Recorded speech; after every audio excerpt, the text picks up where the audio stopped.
Let's take it away now from that and go to something I know you're very passionate about with the physically challenged. Oh my gosh.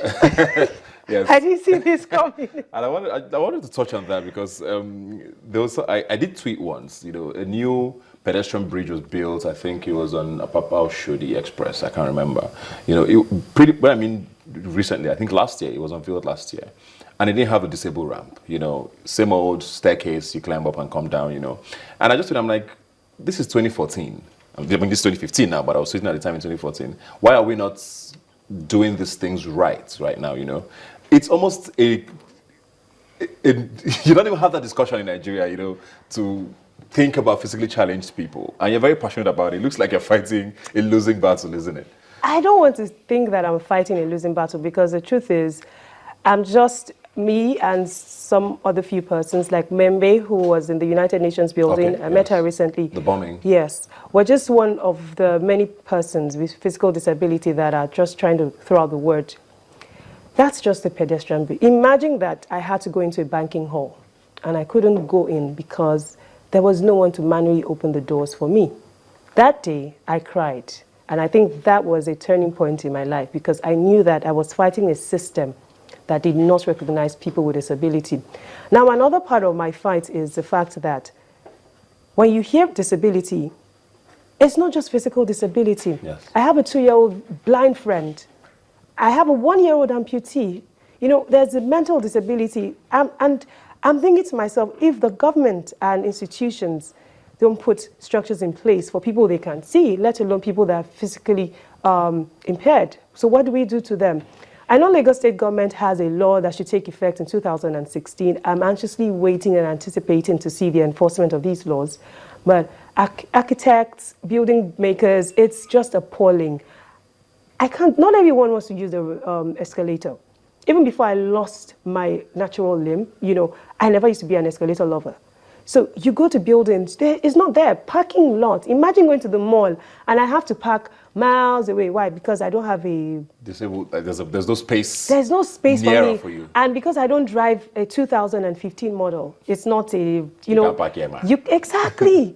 And I've fought. In fact, sometimes my friends already know that okay, she's about to go out on them in this place. But I'm just one voice. There are a lot of people that have disabilities that have just stopped their lives, and they have potentials. It's appalling, and I think that the sooner we begin to understand that this category of persons is expanding. Medically, I lost my limb to cancer. There are so many accidents, biological, congenital issues. The list is endless. We need to understand that as a people, we need to accept them. And the government has to ensure that structures, laws, and not just put in the laws, but enforcement of those laws. Imagine suing a bank for not having a ramp. I went to a bank in Victoria Island, their headquarters. I painstakingly climbed like about 15. I got up, and I went, do you guys have like a ramp around here? The guy just looked at me and said, we have it somewhere there. I allowed him talk. Then I just started to shout, you have it where? There's no signpost to say that it's over there. And I went on, and before I left that bank, I saw the guy, I saw the MD, and he was apologizing to the fact that just a few days ago, according to him, that they had a drill, and that was the first thing the white people who came to take them on the drill said. So what happens to people on wheelchair? I may be able to get there. There are people on wheelchair, there's a blind person. So we need to understand that. We need to put these people into consideration. I like the fact that you mentioned the private organizations there, because most times people have said, oh, government hands are, there's too much, Nigeria has so many problems. I mean, we're still talking power. Yes. The basics are not even there. So it's almost as if all of these other things may be secondary. But with private organizations now, or the private sector, things like this should not be alien to them.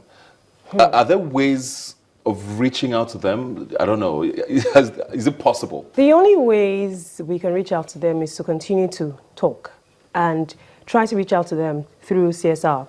So I work with a foundation that provides artificial limbs for kids. So what we do is we pick them up and we provide them with free limbs until they're 18. Now that is very expensive. So what we do is we try to get corporate bodies on board and tell them, you're not doing any CSR. We're not compelling you.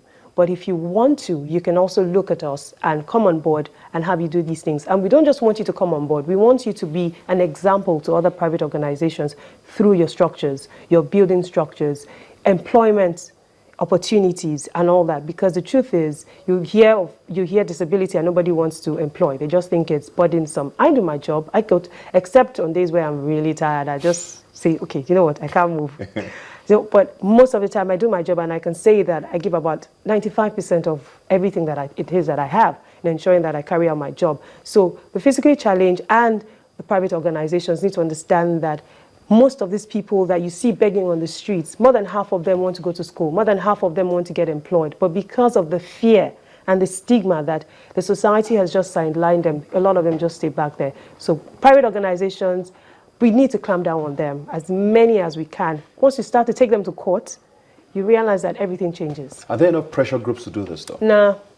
Is that a problem? That is a major problem. And I think that why we'll continue to have a problem in that regard is because there's just proliferation of NGOs or not-for-profit. So people don't even know the sincerity. Who to listen to, or why I should listen to. That's one reason why I don't have an NGO, for instance. I don't see a reason, a compelling reason why I should have one.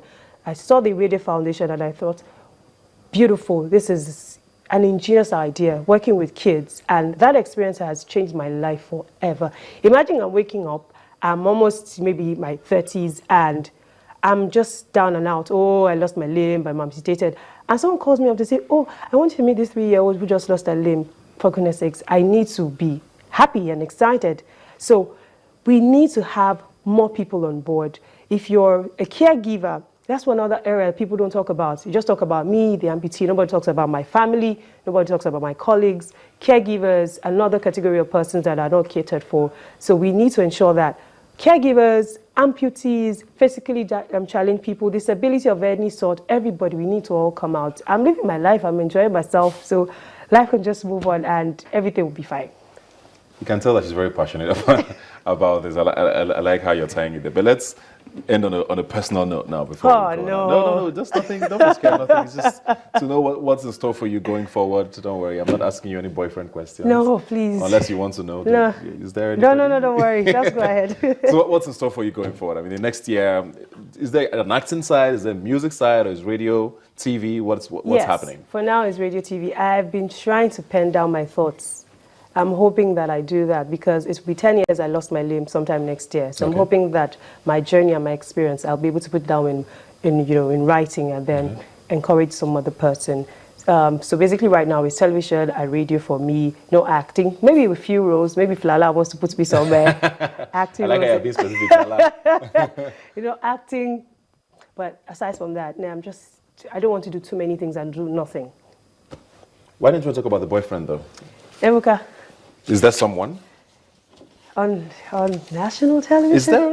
Really? It's a fair question. People know you. People listen to you. And I'm sure you've asked many questions there's like no that. person. Oh, you just denied him. I didn't deny anybody. Really? Yes. You just did I'm that. looking in the eye. He's I'm telling watching you. He's watching. Aha. Thanks a lot, Adenike, for Thank you coming. so It's always a much. pleasure having you. Good luck with everything. I mean, I really do hope we do get some results with, especially, the things you talk about, the physically challenged, because there's a lot that still needs to be done, and Nigeria needs to wake up to their responsibility. Thanks for coming. Thank you. Well, like I always say, you can follow the conversation on Twitter. YNigerTV is the handle. The hashtag to follow is Rubbin Minds. You can also visit the website, ynniger.com. Remember, you've never seen young people talk like this before. I'll see you next time. We represent What else? What else? Come on. See, just let's go. So let's dance now. It is my turn.